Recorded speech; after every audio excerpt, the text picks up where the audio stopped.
Hi guys, here is the prep work for today's class in Beginner's Watercolor Landscapes. So in this intro, I'm going to try to give you an intro to both using watercolors and using these particular watercolors, which are Anna Lynckey dye-based watercolors. In class, you'll have a little stamp here to test out each of these colors on. Now these colors are quite intense, so I'm going to suggest we also start with some practice diluting them. So I'm just going to quickly fill this out before I get started so I can refer back to these colors as I go along because they're so intense. They're going to look a little bit different in person than they are here. Okay, I'm not going to complete this whole thing because you'll have already done that in class, and let's move on. So for today's class, I'm going to suggest we divide up our paper by doing a straight line straight through the middle like this, and then another one going this way. You can avoid the little stamp in the corner. Oops. Then another one going straight through here. Just saves us a little bit of measuring, so we can kind of create eight little boxes, eight triangles that we can work in to build this up. Right. So to start with, let's work on our brush technique.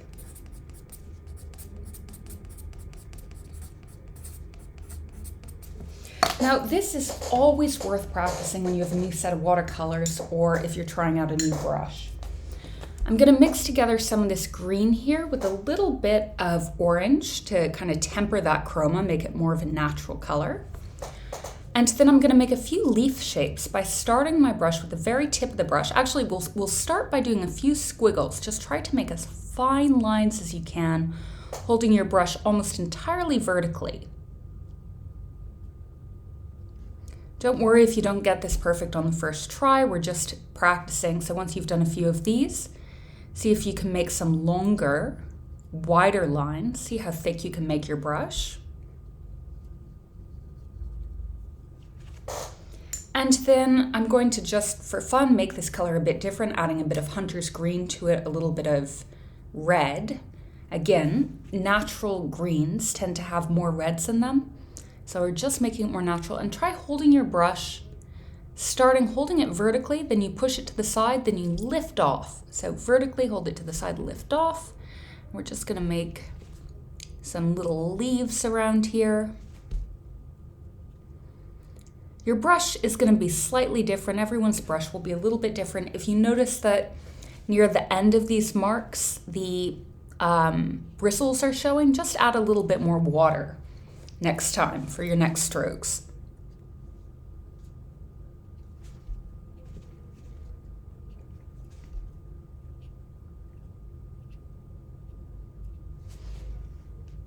If you're feeling really adventurous, you can also make some seaweed type marks, and that's if you hold the brush from the tip, then you press down to the side, lift up, press back down, lift up. This is a technique also called glazing, where we do layers on top of dry layers, and you can see what's going on underneath the layers, so they're kind of semi-transparent. And then just to make sure that we've really got this, I'm going to add some purple to my green. And let's do a nice little dot in between these sides. And just practicing, seeing how fine we can get our brush, how fine we can get these marks.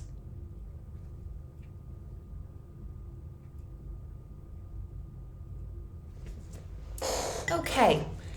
Next, I want us to just get to know the tinting strength of these colors.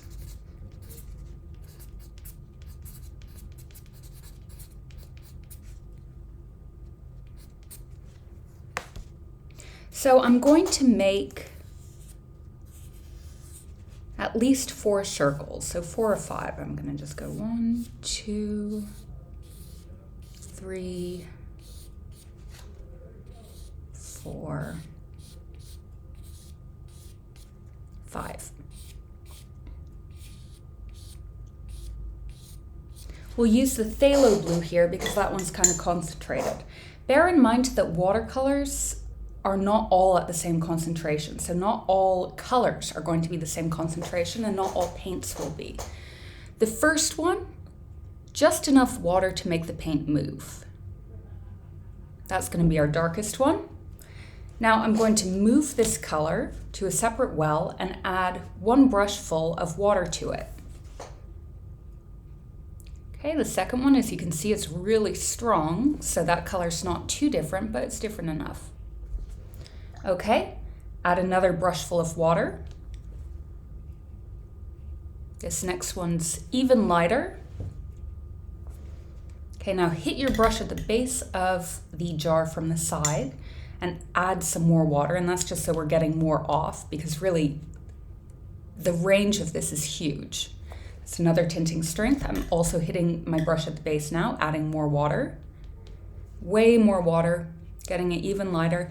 Now I want to be able to make this paint get even lighter than that, so I'm going to just wipe off about half of it from the well here.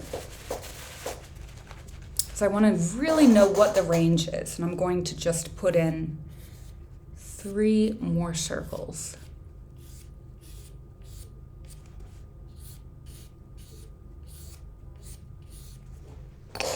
And continuing in the exercise, adding more water to it. So this one's even lighter.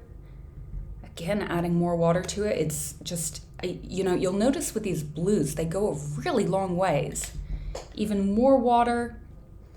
I want to get this like almost invisible still, and at this point I have a feeling even my water probably is a little bit tinted. So now it's tinted the water. But as you can see, compared to other watercolors, if you've tried them before, these Anna Lynckey watercolors are intense, which is really nice for our purposes. Okay, so in this next box, we're going to start to kind of understand a little bit about composition. Along this line, I'm going to divide this into 3. Now this is referring to what in landscapes is known as the rule of thirds, which tends to be that shapes organized in thirds are more pleasing. So you have your top of a composition here, midground, and foreground.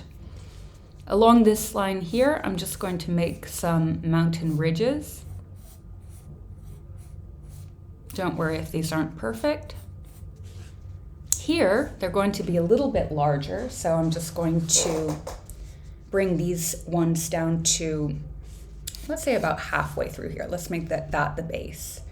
And I'm going to overlap from above for the mountains coming down here.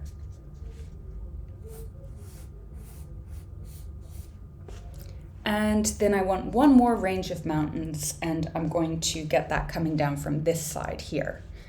And why not have them actually cut down from here? That's going to be super dramatic. Whoa. Okay, and we're just going to leave this here for now. Actually, I'm going to make a few more kind of crabs like that, but I can come in later. Using tinting strength 1, so just with that phthalo blue, so really, really, really pale, we're going to come all the way down the background here. This is called a flat wash, and with watercolors you really want to use as few brush strokes as possible. So I'm trying to line up my brush strokes so that they just hit the one underneath it and then just lift off as you move to the edge. You'll find with these Anna Lynckey watercolors that you don't need too much water to add to them. You'll get better control with less water. You're not going to have total control over them, but that's part of kind of the joy of using them.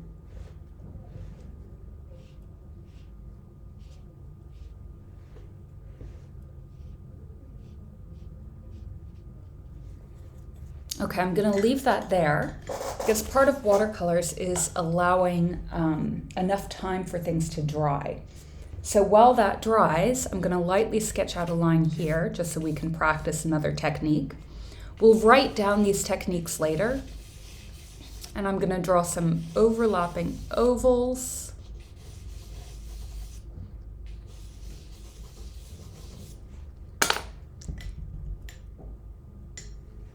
And I'm going to mix together a couple of greens. So one will be green mixed with a little bit of orange. Then I'll take some of that mixture, I'll mix a little bit of purple into it. And then I'll take some of that mixture and mix a little bit of jungle green into it. With a little bit of purple. Okay, and now I'm going to, with wet water, put it, and you can see the water on the screen because it's tinted from what I've done before. That's absolutely fine. I'm going to wet the base of this line here. And I can also move, holding my brush upside down from the base of this line to the top of these little ovals. And then I'm just going to paint them in. See if you can tilt your paper so that the ink flows into that space there. This is called reserving space. You'll notice that when you paint on dry paper, the paint kind of goes where you want it to, but when it touches a wet area, it's only going to move into wherever that wet area is. So it's not going to move beyond that area that you've reserved.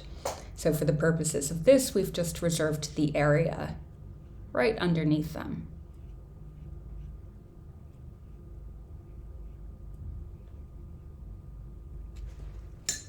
You can add more water to control how these lines go. If you want to do another section like going in the distance there, you can do that. This is one of those things that works better with these Anna Linky watercolors than standard pigment-based watercolors. They have really intense colors, so they do reserving space techniques quite well. You can get a number of special effects with them like this.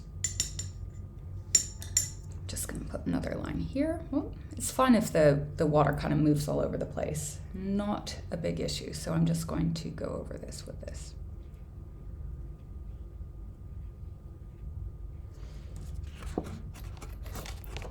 And if you have excess water, you can lift it up either with a paper towel or with the side of a dry brush.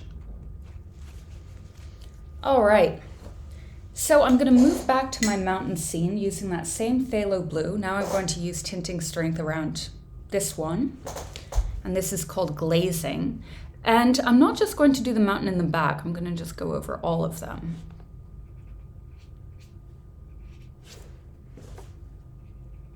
As objects recede into the distance, they get more bluish and duller. They also get lighter, which is a little bit paradoxical, making things lighter and duller, because usually when people make things duller, it's to make them darker. So today we'll go over in the subsequent exercise, the next step exercise, how to kind of control, this is called chroma, the relative lightness, but for now we're just going to do another glaze over this, and then we'll leave it and we'll move on to the next one, which is a technique I really love. And that's going to be using the side of a piece of paper to create special effects. This is great because it can be hard to get a really straight line with a brush. So what I'm going to do here is I'm going to paint the side of a piece of cardboard with little bits of ultramarine, purple, and brown. You can really use a number of different combinations. You could add phthalo blue or reds in there. Then I'm going to move it in like an upside down umbrella shape. So I'm going up, then down along this line. And we've got some birch trees. We can also use the side of this to make little branches coming off. Very nice. And, okay, let's get a little bit more on here. You can play around with adding more water or less water to your piece of cardboard.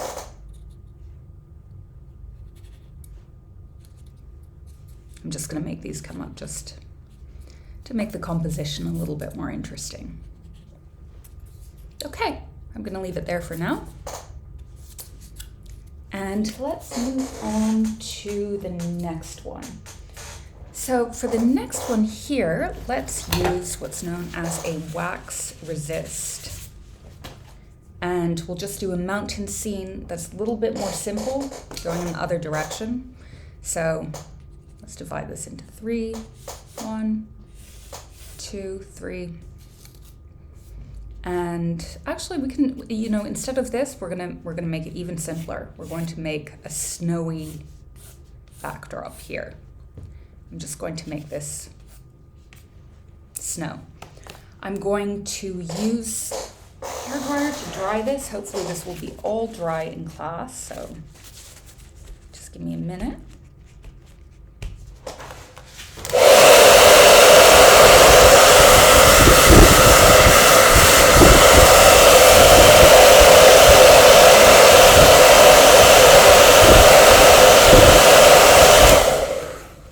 Okay, and now I'm going to get my candle, wherever it is. I'm going to rub this over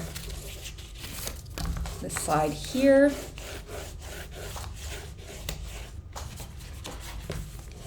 And I'm going to make a pale kind of greenish blue using a little bit of that jungle green. And I'm just going to come along the outside of these birch trees. And voila, you have a nice little snowy winter scene here coming through.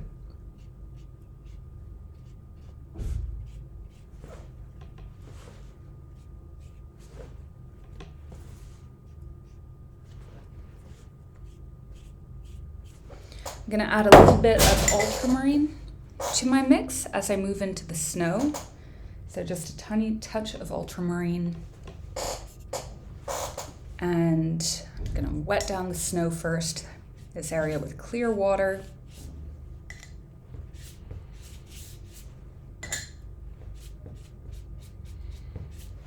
And make a few lines in the snow. So just leave some white areas. And we'll have just kind of a snowy foreground.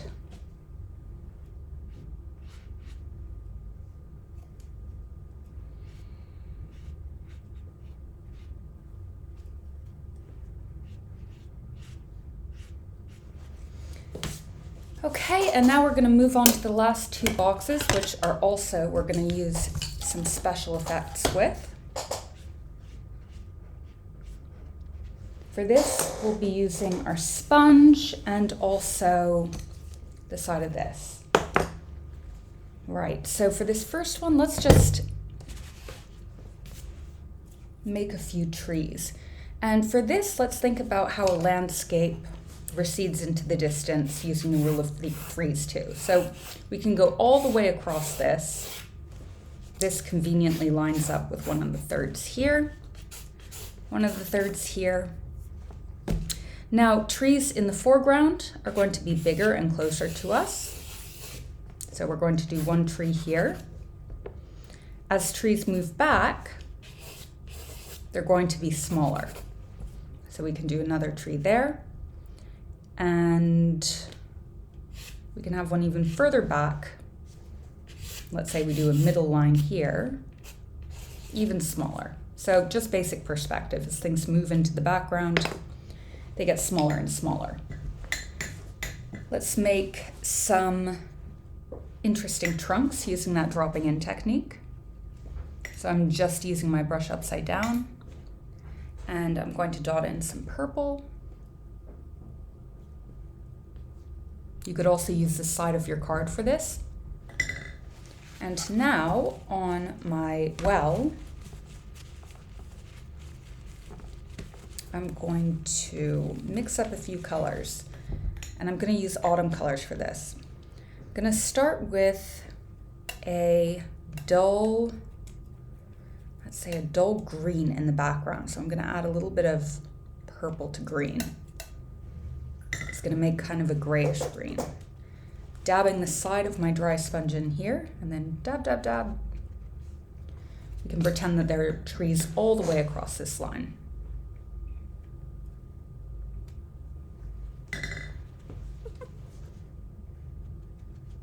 Just very lightly. You can dip your brush in water for more of an effect.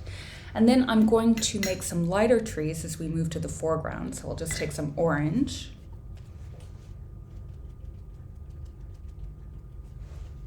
And I'm going to make the one closest to us more pink, so I'm just going to get more pink.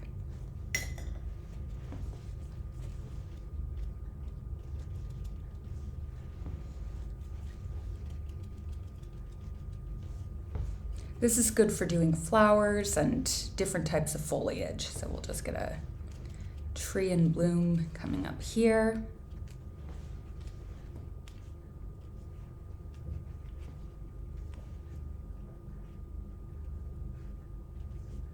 Adding little bits of orange to this tree in the background. And we can also try some dry brushing techniques here. So that's when we mix the color with our watercolor brush. So using that orange, I'm going to mix a little bit of green into it. And we can also use our card in a different way here, holding it on its side like this. I'm just going to flick the brush up over the bit of paper so that I have some rows of green. And you can vary your green just adding little bits more of the jungle green to it. Okay, now don't wash your hogshead brush because we're also going to use it up here. Now, as things get closer and closer towards us, their color tends to be pure, they tend to get sharper, and colors tend to have more red in it. So we're going to use more of a reddish color now. I'm going to mix the phthalo blue with a little bit of ultramarine and use tinting strength 3 here. And I'm just going to go over this one. And I'm going to add even more ultramarine as I go over the next one. So this one's even darker.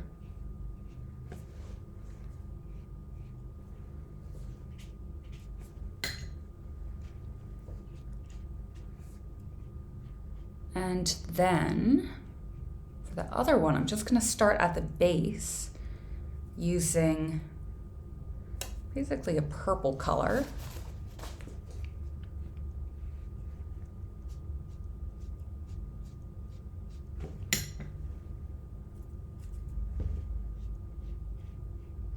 As objects get closer to us, they also appear sharper.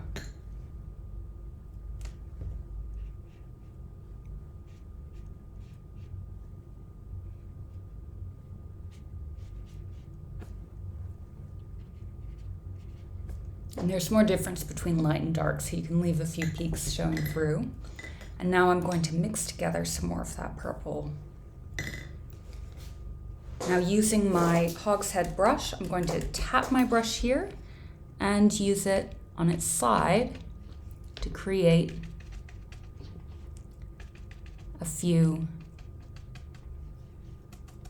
trees close to us. So this brush is a little bit too big to do fir trees. I mean, we can do a few fir trees by like just moving it from side to side like this. They're bigger than I would want in this composition, but that's fine. You'll notice that you can make just an entire range of foliage marks using a hog's bristle brush.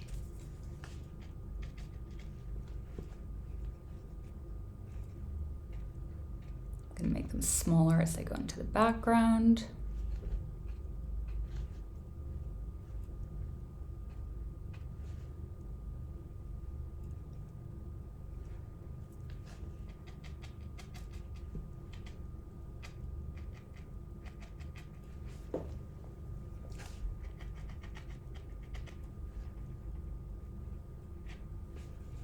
Okay, Okay, and now finally I'm going to move back here. Now this is specific really to ink-based watercolors. The clear water, so my water's not clear anymore, but that's fine. I'm just going to dot in water onto the dry paint. I'm also going to experiment with different colors, so I'm using some yellow here. I'm going to try some blue here. It's more the orange colors that are going to kind of have this staining effect where they eat away at what's underneath them. But let's just try this. Tap, tap, tap, tap. Now we're going to let that water sit for a moment. And let's see what we can do while we wait for that water to sit. So we're going to just let that water sit while it is there. I'm going to do another darker background layer for these fir trees.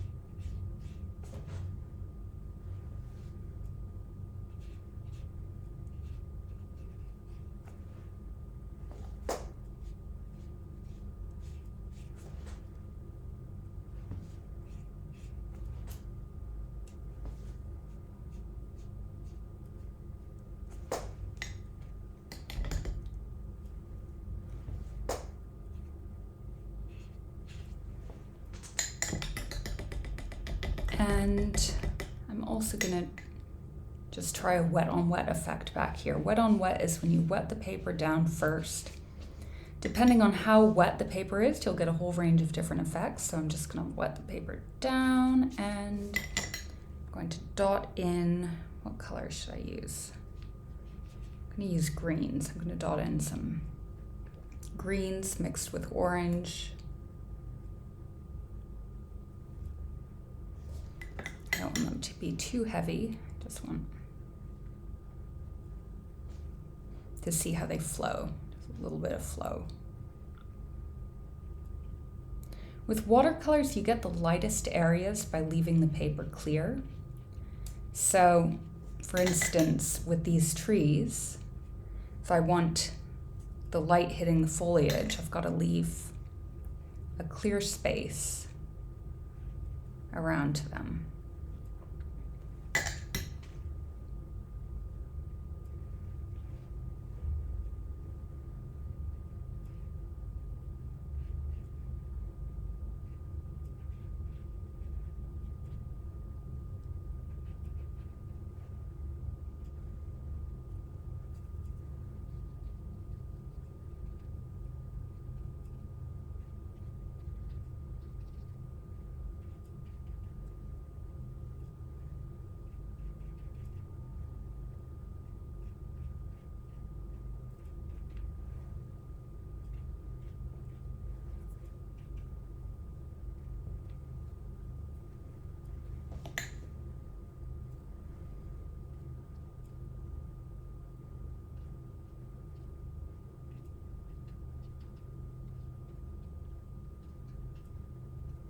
Okay, and now that this has sat for a bit, I'm going to lift these up and you'll see the very cool staining technique.